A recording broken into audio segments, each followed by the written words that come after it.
ഡോക്ടറല്ല ലാബാണെന്ന് പറഞ്ഞുകൊണ്ടിരിക്കുകയാണ്. പ്രാഥമിക അന്വേഷണത്തിൽ ഡോക്ടർമാർക്ക് വീഴ്ച സംഭവിച്ചിട്ടില്ല എന്നാണ് ആരോഗ്യ വകുപ്പിന്റെ വിലയിരുത്തൽ. അന്വേഷണത്തിന് 2 സമിതികളെ ആരോഗ്യ വകുപ്പ് തീരുമാനിച്ചു. ജില്ലാതല അന്വേഷണ സമിതിയെ പിരിച്ചുവിട്ട് ആരോഗ്യമന്ത്രി നിയോഗിച്ച വിദഗ്ധ സംഘം മാത്രമായിരിക്കും അന്വേഷിക്കുക. മീഡിയ 1 തിരുവനന്തപുരം. വാട്സ്ആപ്പ് ഗ്രൂപ്പിൽ നിന്നും നീക്കി. KPCC മാധ്യമ വിഭാഗത്തിന്റെ ചുമതലയുള്ള ദീപ്തി മേരി വർഗീസാണ് ക്ഷമയെ റിമൂവ് ചെയ്തത്.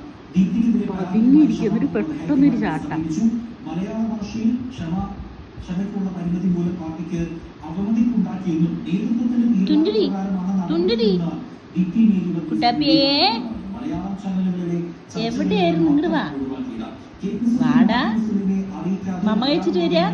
ചർച്ചയിൽ പങ്കെടുത്തതും നടപടിക്ക് കാരണമായെന്നും എം.കെ. ഷുക്കൂർ കൊടുത്ത വിവരങ്ങൾ നൽകുന്നു. എം.കെ. ഷുക്കൂർ എന്താണ് ഈ വാർത്തകളിൽ? KPCC മാധ്യമ വിഭാഗത്തിന്റെ ചുമതല ജനറൽ സെക്രട്ടറി ദീപ്തി മേരി വർഗീസിനാണ്. മലയാള മാധ്യമങ്ങളിൽ ചർച്ചയ്ക്ക് പാർട്ടി നേതാക്കൾ